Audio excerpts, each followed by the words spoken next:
कर दी है तुम्हें? ये लिपस्टिक इम्पोर्टेड है, मेरे पिताजी विदेश से लेकर आए थे मेरे लिए, आपके बेटे ने नहीं लेकर दी थी मुझे। आज आ लेने दो मेरे बेटे को, मैं देखती हूँ तुम्हें, तुम्हारी जबान कुछ ज्यादा ही चलने लगी है। मैं भी अब अपने बेटे की दूसरी शादी करके रहूंगी, ऐसे सीधी नहीं होगी तुम। उठो जग्गू, उठो। मैंने तुम्हें भोजन ढूंढने का कहा था और तुम यहाँ सोए हुए हो। पिताजी, मैं थक गया था और मैं थोड़ी देर के लिए सो गया। थोड़ी देर नहीं, शाम हो गई है, चलो अब घर चलें। फिर कालू कौवा और उसका बेटा जग्गू कौवा अपने घर चले जाते हैं। आ गया मेरा बेटा। जग्गू मेरे बेटे, आज फिर तुम्हारी पत्नी ने मेरी बहुत इंसल्ट की। माँ, क्या हुआ? बेटा, मैंने उसकी थोड़ी सी लिपस्टिक क्या लगा ली, हजार बातें सुनाई है बहू ने मुझे, और मुझे अपने कमरे से बाहर निकाल दिया। माँ, बग्गी है कहाँ? मैं अभी पूछता हूँ उसे। नदी पर पानी पीने गई है। मैंने भी सोच लिया है, मैं अब अपने बेटे की दूसरी शादी करके रहूंगी। दूसरी शादी? हाँ हाँ माँ, आप मेरी दूसरी शादी ही कर दें, ऐसे ये बग्गी नहीं समझेगी। सच ही तो कहा था बहू ने, अपनी उम्र देखो और शौक देखो, क्या जरूरत है तुम्हें बहू की चीजों को छेड़ने की। और जिसकी दूसरी शादी तुम करने का सोच रही हो, ये तो एक को कमा कर खिला नहीं सकता, फिर दूसरी को कहाँ से खिलाएगा। मैं हूँ ना, जब तक मैं हूँ मेरे बेटे को कोई काम करने की जरूरत नहीं है।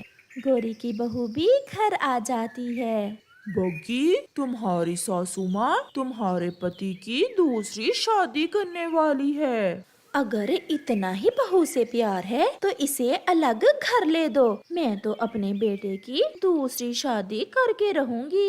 ये सब सुनकर गोरी की बहू रोने लग जाती है। ससुर जी, मैंने ऐसा क्या कह दिया जो सासू माँ मेरे इतना खिलाफ हो गई हैं? मैंने सासू माँ को लाल रंग की लिपस्टिक लगाने से मना किया था, बस इतनी सी बात पर सासू माँ मेरे पति की दूसरी शादी करना चाहती हैं। फिर रात हो जाती है और सब सो जाते हैं, परंतु गोरी की बहू बग्गी कव्वी को नींद कहाँ आ रही थी। सासू माँ, अगर तुम मेरे पति की शादी करोगी तो खुश मैं भी तुम्हें नहीं रहने दूंगी। गोरी की बहू ऐसा सोचती है। और फिर दूसरे रोज गोरी जग्गू को साथ लेकर नदी पर चली जाती है। ससुर जी, सासू माँ अगर मेरे पति की शादी करना चाहती हैं तो मैंने भी सोच लिया है, मैं भी आपकी दूसरी शादी करूंगी। क्या? ये बहू तुम क्या कह रही हो? हाँ ससुर जी, क्या आप दूसरी शादी नहीं कर सकते? बहू, दूसरी शादी तो मैं कब से करना चाहता था। मैं भी इस गोरी की बच्ची से बहुत तंग हूँ, हर समय मुझसे लड़ती रहती है। तो फिर अगर मेरी सास मेरी सौतन लाएगी तो मैं भी उसकी सौतन लाऊंगी। हेलो बुलबुल दी, कैसी हो? मैं अपने बेटे जग्गू की दूसरी शादी करना चाहती हूँ, क्या कोई रिश्ता है? हाँ हाँ, मेरा तो काम ही यही है। मेरे पास दो कवियाँ हैं, वो दोनों ही शादी करना चाहती हैं। मैं कल उनमें से एक को आपके घर भेज दूंगी। दूसरी तरफ गोरी की बहू भी बुलबुल के शादी दफ्तर फोन करती है। बुलबुल दी, मेरे ससुर जी हैं, उनकी पत्नी बहुत लड़ाई करती है उनसे और वो दूसरी शादी करना चाहते हैं। बहुत अमीर है मेरे ससुर जी, क्या आपके पास कोई रिश्ता है? हाँ, अभी अभी गोरी कव्वी का फोन आया था, एक रिश्ता उसने भी अपने बेटे के लिए मांगा है। आप एड्रेस बताएं, मैं एक कव्वी को आपके पास भी भेज दूंगी। बुलबुल दी, आप दूसरी कव्वी को भी गोरी के घर ही भेज दें, मैं गोरी की बहू ही बोल रही हूँ। कालू कौवा भी बहुत खुश खुश बैठा हुआ था और उसका बेटा जग्गू भी अपनी दूसरी शादी के लिए बहुत खुश था। माँ, वो कवि कब आएगी? वो कभी आने वाली ही होगी। फिर गौरी के घर पर दस्तक होती है। लो आ गई जग्गू, मेरी नई बहू आ गई। मेरा नाम चिंकी है और मुझे बुलबुल ने भेजा है। और मेरा नाम पिंकी है। मुझे भी बुलबुल ने ही आपके घर भेजा है। नहीं नहीं, मैंने तो एक ही कव्वी को बुलाया था अपने बेटे जग्गू को दिखाने के लिए, और दूसरी को मैंने बुलाया है अपने ससुर जी को दिखाने के लिए। क्या ये तुम क्या कह रही हो?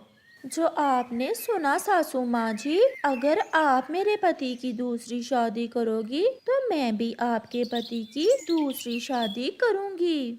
फिर वो दोनों कवियाँ घर के अंदर आ जाती हैं।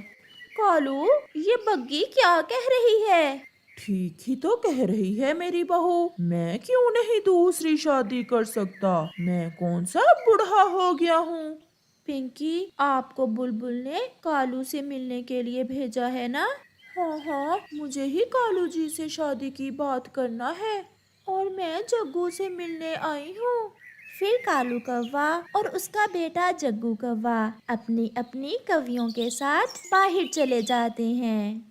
मेरी पत्नी हर समय मुझसे लड़ाई करती है। मैं इसलिए दूसरी शादी करना चाहता हूँ। मेरे पास सब कुछ है, बस आप जैसे सुंदर कव्वे की जरूरत थी जो अब मुझे मिल गया है। अब मेरी जिंदगी खुशियों से गुजरेगी। दूसरी तरफ चिंकी कव्वी जग्गू से कहती है, जग्गू जी, कहीं ऐसा न हो कि आपको अपनी पहली पत्नी से फिर से प्यार हो जाए और आप मुझे छोड़ दो। मेरी माँ को मेरी पहली पत्नी बहुत बुरी लगती है, इसीलिए मेरी माँ मेरी दूसरी शादी करना चाहती हैं। तो फिर कल आप दुल्हा बनकर बुलबुल मैडम के ऑफिस आ जाना और मुझे बिहा कर ले आना। मुझे तुम बहुत अच्छे लगे हो। कालू जी, मैं कल तुम्हारा इंतजार करूंगी। बड़ी लाल पगड़ी पहन कर आना। मैं दुल्हा बनकर बहुत सुंदर लगता हूँ। कल तुम मुझे पहचान नहीं सकोगी। घर में बैठी गोरी और उसकी बहू एक दूसरे को घूर घूर कर देख रही थीं। और फिर गोरी अपनी बहू से कहती है, बहू, हम दोनों एक दूसरे को नीचा दिखाने के लिए अपने अपने पतियों को खो देंगी। सासू माँ, इसकी शुरुआत तो आपने ही की है। ये पति तो दूसरी शादी के लिए तैयार बैठे होते हैं। मैंने एक बार ससुर जी से शादी की बात की, वो तो खुश हो गए। बहू, क्यों ना हम आपस में सुलह कर लें और अपने अपने पतियों को दूसरी शादी से रोक लें। सासू माँ, चलो, कहीं ऐसा ना हो कि समय गुजर जाए और हम अपने पाँव पर खुद ही कुल्हाड़ी मार लें। फिर वह बाहर निकलती हैं। आप दोनों इकट्ठी, ये कैसे हो सकता है? क्योंकि ससुर जी, हम दोनों में अब सुलह हो गई है और हम आप दोनों को दूसरी शादी नहीं करने देंगे। नहीं, ऐसा नहीं हो सकता। पिताजी, इन दोनों में फिर से लड़ाई करवा दो। चल कालू, सीधे से घर चल, नहीं तो एक लगाऊंगी। और जग्गू जी, अब सासू माँ मुझे रोकेगी नहीं। अगर दूसरी शादी का नाम लिया तो कच्चा चबा जाऊंगी। फिर वह दोनों बाप बेटा अपने अपने अरमान दिल में लिए वापस घर लौट जाते हैं और उनकी पत्नियां उनके पीछे पीछे थीं। टन्नू कबूतर और लूसी कबूतरी की बेटी का नाम लकी था, जिसका रंग काला था। काला रंग होने के कारण जो भी लकी का रिश्ता देखने आता वो ठुकरा कर चला जाता। अब तो लकी के मम्मा पापा को अपनी बेटी की बहुत चिंता होने लगी थी। लकी के पापा, अब तो मुझे बाहर जाने में भी बहुत शर्म आती है। सभी पक्षी मेरा मजाक बनाते हैं। न जाने हमारी बेटी की शादी होगी भी या नहीं। आप लकी को लेकर ज्यादा चिंतित ना हुआ करें। अभी उम्र ही क्या है हमारी बेटी की, और हमारी बेटी कौन सा बूढ़ी हो रही है। आप देखना, कोई ना कोई अच्छा रिश्ता मिल जाएगा हमारी बेटी के लिए। फिर मम्मा और पापा कबूतर ऐसे अपनी बेटी की बातें करते करते सो जाते हैं। लकी अभी सोई ना थी, वो तो अपनी आंखें बंद किए लेटी हुई अपने मम्मा पापा की बातें सुन रही थी। माँ, मेरा रंग काला है, इसमें मेरा क्या दोष है? मैं बहुत बुरी हूँ ना? मेरी वजह से आपकी पूरे जंगल में बहुत बेइज्जती होती है। दूसरे रोज लूसी नदी पर बैठी हुई थी कि वहाँ गौरी कव्वी आती है। लूसी, मैं आपको ही ढूंढ रही थी। क्या हुआ गौरी बहन, क्या बात थी? लूसी, एक तोता है, मेरे पास में ही घर है उस तोते का, वो शादी करना चाहता है। मैंने तुम्हारी बेटी की बात की थी उससे। हाँ गौरी बहन, बहुत अच्छा किया आपने, हम भी अपनी बेटी की शादी करना चाहते हैं। तो फिर मैं उसे ले आऊं? वो शादी से पहले एक बार देखना चाहता है अपनी होने वाली पत्नी को। ये सुनकर लूसी खामोश हो जाती है। मैं बात कर रही हूँ, क्या बात है, आप खामोश क्यों हो गई हैं? नहीं नहीं, ऐसे ही मैं कुछ सोचने लग गई थी। आप ले आए उसे, मैं भी घर जाकर अपनी बेटी को तैयार कर देती हूँ। लूसी खामोश तो इसलिए थी क्योंकि अपनी बेटी के काले रंग की वजह से वो डरी हुई थी कि कहीं वो तोता उसे देखकर जवाब न दे दे। फिर वो दोनों वहाँ से चली जाती हैं। लकी मेरी बेटी, जल्दी से तैयार हो जाओ, और हाँ, ये मेरा हार आप पहन लो। मम्मा, क्या हुआ, क्या जाना है हमने कहीं? नहीं बेटी, गौरी कव्वी एक तोते को साथ लेकर तुम्हें देखने आ रही है। और अगर माँ वो तोता मेरा रंग देखकर मुझे नापसंद कर गया तो आप फिर से मुझे ही बुरा भला कहने लग जाएंगी। नहीं बेटा, मेरी बेटी काली जरूर है, परंतु मन की काली थोड़ी है। आप जल्दी से तैयार हो जाएं। फिर लक्की जल्दी से तैयार हो जाती है। गौरी कव्वी भी उस तोते को साथ लेकर आ जाती है। गौरी बहन, आप तो बहुत जल्दी आ गईं। हाँ, मिट्ठू ने दूसरे जंगल जाना था किसी काम से, इसे जल्दी थी। क्या इस काली कबूतरी से गौरी आंटी आप मेरी शादी करने वाली हैं? मिट्ठू, लकी काली जरूर है, परंतु इसे सारे काम आते हैं। इसे भोजन की खोज भी आती है, और मेरी बेटी को पक्का घर बनाना भी आता है। तेज हवा में भी उड़ सकती है मेरी बेटी। मुझे माफ करना माँ जी, मैंने शादी करना है, मैं यहाँ कोई काम वाली नहीं लेने आया। और ऐसी काली कबूतरी से शादी करके मैंने परिवार में अपनी नाक नहीं कटवानी। ऐसा कहते हुए वो तोता वहाँ से चला जाता है। माँ, मैंने कहा था ना कि आप उसे ना ही बुलाएं। अब आप खुद भी सारी रात रोएंगी और मुझे भी रुलाएंगी। क्या जमाना आ गया है, हमारे जमाने में तो बेटियों की शादी करते समय केवल यही देखा जाता था कि उसे कोई काम करना आता है या नहीं। अब के पक्षी तो रंग चाल ढाल सब देखते हैं। अच्छा लूसी बहन, अब मैं चलती हूँ, अगर कुछ बुरा लगा हो तो मुझे माफ करना। नहीं गौरी बहन, हम बेटियों वालों को ऐसी बातें तो सुनना ही पड़ती हैं। काली जो हुई मेरी बेटी, पक्षी बातें तो करेंगे ही। फिर गौरी भी वहाँ से चली जाती है। लूसी, अब मैंने फैसला कर लिया है, मैं अपनी बेटी की शादी ही नहीं करूँगा। 2 दाने ही तो खाती है मेरी बेटी, ये कौन सा मुझ पर बोझ है। लकी के पापा, दानों की बात नहीं है, जब बेटियों की शादी की उम्र हो जाए तो सोचना तो पड़ता ही है। लकी तो रोए ही जा रही थी। माँ, अब तो मैं अपना भोजन भी खुद ले आती हूँ, मैं रोज रोज ये सब नहीं देख सकती। अब आप किसी को भी मेरे रिश्ते के लिए घर पे ना बुलाना। ऐसा कहते हुए लकी वहाँ से चली जाती है। वो बहुत भोजल मन के साथ उड़ती हुई जा रही थी कि घने जंगल के बीच उसे जमीन पर कोई बड़ी चीज नजर आती है। लकी तुरंत वहां आती है। वो तो एक हवाई मोटर गिरी पड़ी थी जिसमें एक बहुत सुंदर पक्षी घायल पड़ा था। आप ठीक तो हैं? हाँ, मैं ठीक हूँ, मेरा पंख यहाँ फंसा हुआ है। फिर लकी उस पक्षी को वहाँ से बाहर निकालती है। आपका बहुत बहुत धन्यवाद जो आपने मेरी मदद की। क्या आप इसी जंगल में रहती हैं? मैं यहीं रहती हूँ। आपके चोट आई है, आप मेरे साथ मेरे घर चलें, मैं आपके जख्म पर पट्टी बांध देती हूँ। मेरी हवाई मोटर खराब हो गई थी, मैं फोन करके अभी दूसरी हवाई मोटर मंगवा लेता हूँ। मुझे जरूरी काम से दूसरे जंगल जाना था, मेरा पंख हिल नहीं रहा। आप मेरे मोबाइल से ये नंबर मिला दें। फिर लकी उसे वो नंबर मिला देती है और वो पक्षी फोन करके दूसरी हवाई मोटर मंगवा लेता है। आपका बहुत बहुत धन्यवाद। अगर आज आप मेरी मदद ना करती तो शायद मैं यहीं फंसा रहता।